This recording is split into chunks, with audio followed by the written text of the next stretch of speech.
एक समय की बात है। गांव में मदन नाम का एक मेहनती कुम्हार अपनी पत्नी बिंदिया के साथ रहता था। मदन पूरा दिन मेहनत करके मिट्टी के बर्तन और मिट्टी के खिलौने बनाकर गांव की गलियों गलियों में जा जाकर बेचा करता था। ऐसे ही एक दिन मदन मिट्टी के बर्तन बेचने निकला। मिट्टी के बर्तन ले लो, बिल्कुल मजबूत और टिकाऊ बर्तन है। सुंदर सुंदर खिलौने मात्र 50 रुपए जोड़े। ले लो, बर्तन और खिलौने ले लो। तभी एक व्यक्ति ने मदन को पुकारा। अरे ओ बर्तन वाले भाई, ये मिट्टी का घड़ा कैसे दे रहे हो? मदन ने कहा, मात्र 30 रुपए के हैं भाई, बिल्कुल ही मजबूत और टिकाऊ घड़ा है। उस व्यक्ति ने कहा, अरे भाई, अच्छा सही दाम लगाओ तो मैं 2 घड़े ले लूँगा। एक घड़े का 25 लगाओ। मदन ने कहा, अच्छा ठीक है भाई, ले लो। तो इसी तरह से मदन के पूरे दिन कट जाते थे। उसी गांव में एक लालची और अत्याचारी जमींदार चुन्नीलाल रहा करता था। वह गांव के भोले भाले लोगों को थोड़ा सा कर्ज देकर उनसे ज्यादा ब्याज वसूल करता था। गांव के लोग उससे बहुत ही ज्यादा परेशान रहा करते थे। दरअसल मदन ने भी चुन्नीलाल से अपनी बेटी राधा की शादी के लिए कुछ दिन पहले ही कर्ज लिया था। करीबन 1 साल पहले जब मदन ने चुन्नीलाल से कर्ज लिया था, तब चुन्नीलाल ने कहा था, देखो मदन, मैं तुम्हें पैसे तो उधार दे रहा हूँ, लेकिन 1 साल के अंदर मुझे सूद सहित वापस चाहिए मेरे पैसे, समझे? नहीं तो फिर ठीक नहीं होगा। तब मदन ने कहा था, ठीक है सेठ जी, ठीक है, मैं आपके पैसे 1 साल के अंदर लौटा दूंगा। मदन गरीब होने के बाद भी वह अपनी बेटी राधा की शादी बहुत धूमधाम से कर्ज लेकर किया था, और उस समय के साथ मिट्टी के बर्तन और खिलौने बेचकर आए पैसों से वह सेठ से लिए कर्ज को धीरे धीरे उतार रहा था। ऐसे ही एक दिन जब मदन चुन्नीलाल को ब्याज की रकम देने गया और वहां चुन्नीलाल से बोला, सेठ जी, यह लीजिए, इस महीने के 1,000 रुपए। इस महीने में आपको इतने ही दे सकता हूँ, क्योंकि इस महीने मेरे सामान उतने नहीं बिके हैं। चुन्नीलाल क्रोधित होता हुआ बोला, अरे यह क्या, बस 1,000 रुपए? ये क्या मजाक बना रखा है? देखो मदन, तुझे मुझसे कर्ज लिए 8 महीने बीत चुके हैं। मैंने तुम्हें कहा था ना कि हर महीने ब्याज की रकम मुझे बराबर देते रहना। लेकिन तू मुझे यह 2-3 महीनों से क्या दे रहा है? मजाक बना रखा है क्या? इसलिए अब मैं सोच रहा हूँ तुम्हारा ब्याज में 10% बढ़ा रहा हूँ।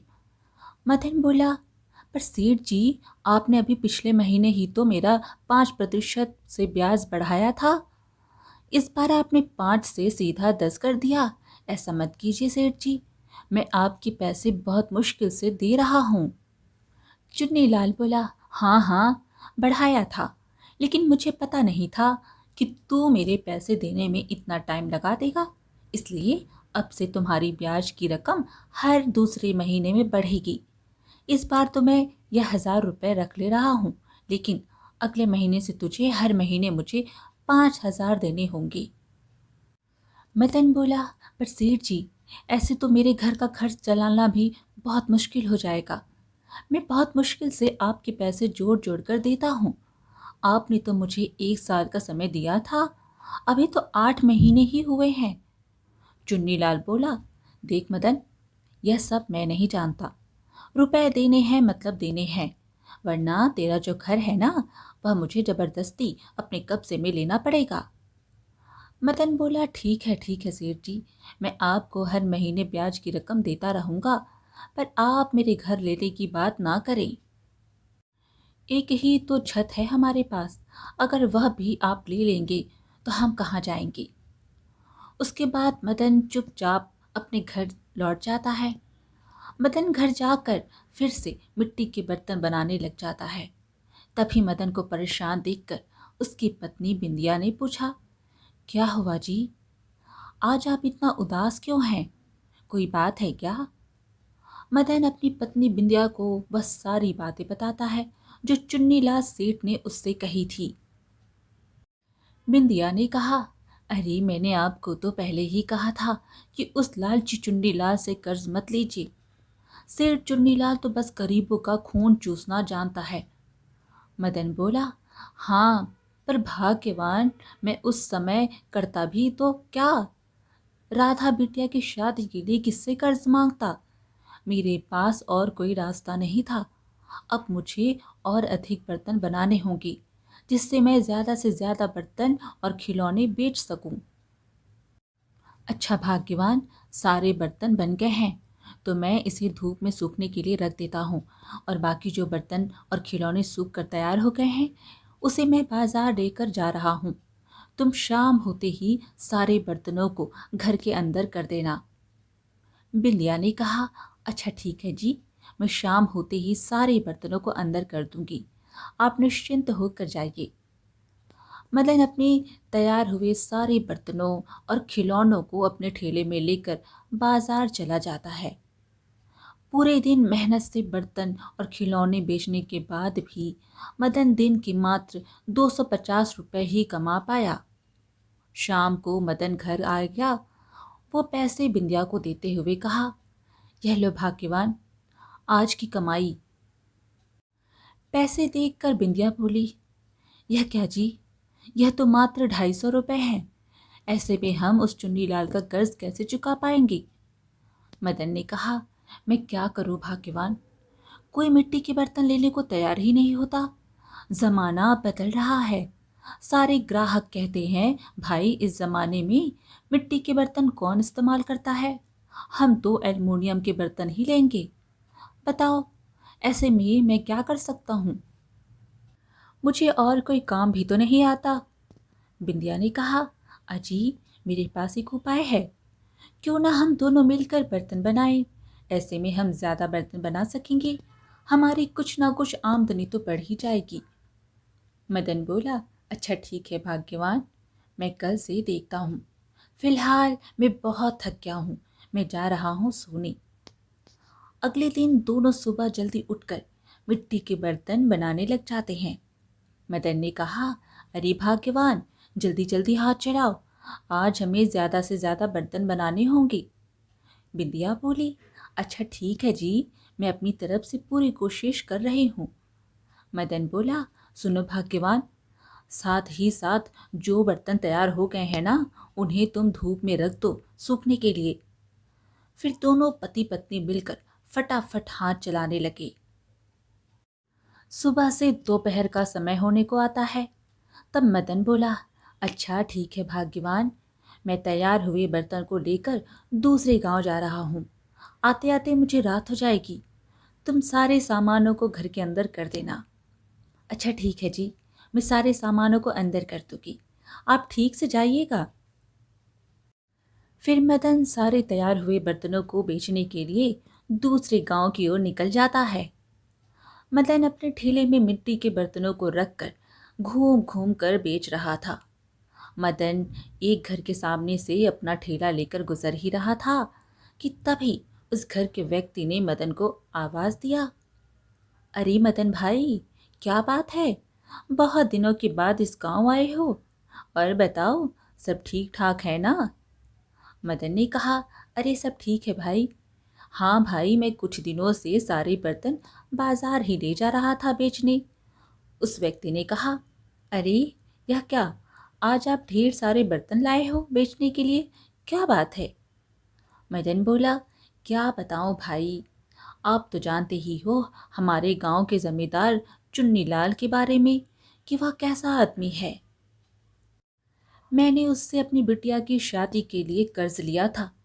अब सेठ समय पूरा होने से पहले ही पैसा मांग रहा है।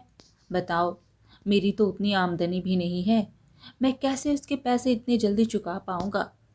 और पैसे कम देने पर ब्याज बढ़ा रहा है। बताओ, ऐसे में मैं क्या कर सकता हूँ। इसी कारण आज मैं ज़्यादा बर्तन और खिलौने लाया हूँ, ताकि कुछ ना कुछ ज़्यादा आमदनी हो जाए। वैसे आपको कोई बर्तन या खिलौने लेने हैं क्या। उस व्यक्ति ने कहा, नहीं भाई, आजकल हम लोग भी स्टील और एल्युमिनियम का बर्तन ही इस्तेमाल कर रहे हैं। फिलहाल हमें अभी तो कुछ भी नहीं चाहिए।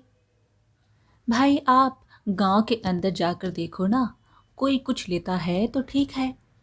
मदन बोला, अच्छा कोई बात नहीं भाई, ठीक है, अब मैं चलता हूँ, मुझे भी बहुत देर हो रही है। मदन फिर आगे आवाज लगाते हुए बढ़ते चला जाता है। मदन की दिन भर की बिक्री में और इतने मेहनत के बावजूद उसकी कमाई सिर्फ 50 रुपए ही होती है। मदन निराश होकर अपने घर लौटता है और अपनी पत्नी को पैसे देता है। यह लो भाग्यवान, आज की कमाई। बिंदिया ने जब 50 रुपए देखे तो कहने लगी, यह क्या जी, आज भी मात्र 50 रुपए? ऐसे कैसे चलेगा जी? आज तो आपने बहुत सारे बर्तन लिए थे ना, फिर भी इतनी कम आमदनी। मदन ने कहा, अरे भाग्यवान, मैंने तो तुम्हें पहले ही बताया था कि आजकल मिट्टी के बर्तन कोई भी नहीं लेना चाहता है। मैं क्या कर सकता हूँ, तुम ही बताओ। अच्छा, कल से मैं कुछ दूसरे काम के बारे में देखता हूँ। अगले दिन सुबह सुबह मदन अपने आंगन में बर्तन बना रहा होता है कि तभी एक बुजुर्ग व्यक्ति उसके पास आता है और उससे कहता है, बेटा मेरा एक काम कर दोगे? मदन बोला, हाँ हाँ बाबा बोलिए ना। बुजुर्ग व्यक्ति ने कहा, बेटा मैं अपने साथ कुछ मिट्टी लाया हूँ और मैं चाहता हूँ कि तुम इससे मेरे लिए एक सुंदर सी बांसुरी बना दो। मदन बोला, लेकिन बाबा बांसुरी तो बांस की बनती है ना, आप मिट्टी की बांसुरी क्यों बनवाना चाहते हैं? बुजुर्ग व्यक्ति ने कहा, हाँ बेटा, बांसुरी तो बांस की ही बनती है, लेकिन बेटा मैं चाहता हूँ कि तुम मेरे लिए मिट्टी की बांसुरी बनाओ। मदन ने कहा, ठीक है बाबा, मैं आपके लिए मिट्टी की बांसुरी बना दूंगा, आप अपना मिट्टी दे दीजिए, कल आप सुबह अपने बांसुरी को ले जा सकते हैं। बुजुर्ग ने कहा, ठीक है बेटा, मैं कल सुबह आता हूँ। इतना कहकर वह बूढ़ा व्यक्ति मदन को अपना मिट्टी देकर वहां से चला जाता है और अगले दिन फिर सुबह सुबह वह बूढ़ा व्यक्ति मदन के पास आता है और उससे कहता है, बेटा क्या मेरी बांसुरी बनकर तैयार हो गई? मदन बोला, हाँ हाँ बाबा, ये लीजिए आपकी मिट्टी की बांसुरी। बुजुर्ग व्यक्ति बांसुरी को देखकर बहुत खुश होते हैं। फिर मदन से कहते हैं, बेटा यह बांसुरी तुम अपने पास रख लो और बदले में मुझे एक मिट्टी का बर्तन दे दो। मदन बोला, क्या हुआ बाबा, आपको मेरी बनाई हुई बांसुरी पसंद नहीं आई क्या? क्या मैं आपके लिए दूसरी बांसुरी बना दूं? बूढ़े बाबा ने कहा, नहीं नहीं बेटा, मुझे बांसुरी बहुत पसंद आई, लेकिन मैं जिस काम के लिए बांसुरी बनवाया था वह काम मेरा हो गया है। फिलहाल मुझे एक मिट्टी के बर्तन की ज़रूरत है, मुझे एक मिट्टी का बर्तन दे दो। मदन बोला, अच्छा ठीक है बाबा, आप जैसा कहें। उसके बाद मदन बाबा को एक मिट्टी का बर्तन दे देता है। फिर बूढ़े बाबा उसे लेकर वहां से चले जाते हैं। बूढ़े बाबा के जाने के बाद वापस मदन कर्ज के बारे में सोच सोच कर बहुत परेशान हो रहा होता है कि तभी उसकी नज़र बांसुरी पर पड़ती है। मदन अपने कर्ज के बारे में सोचते हुए बांसुरी बजाने लगता है। तभी मदन देखता है कि बांसुरी से सुंदर बर्तन प्रकट हो रहे हैं। मदन चौंक कर सोचने लगा, अरे अरे यह क्या हो रहा है, इतनी सुंदर बर्तन कैसे प्रकट हो रहे हैं? अरे भाग्यवान, जल्दी बाहर आओ, जल्दी बाहर आओ। बिंदिया अंदर से बोलती हुई आई, अरे क्या हुआ जी, क्यों आप इतना चिल्ला रहे हो? और यह क्या, इतनी सुंदर सुंदर बर्तन, यह आपने कहाँ से लाया? मदन बोला, अरे नहीं नहीं भाग्यवान, तुम रुको, बस अपनी आंखों से देखो मैं क्या करता हूँ। उसके बाद मदन फिर से बांसुरी बजाता है और बांसुरी में से सुंदर बर्तन प्रकट होते हैं। विद्या भी यह नज़ारा देखकर बोल पड़ी, अरे ये क्या जी, इतनी सारे सुंदर सुंदर बर्तन, यह तो जादुई बांसुरी है। अरे अरे ये क्या हो रहा है, इतनी सुंदर है। हे भगवान, हमारे तो भाग्य खुल गए, आपका लाख लाख शुक्रिया।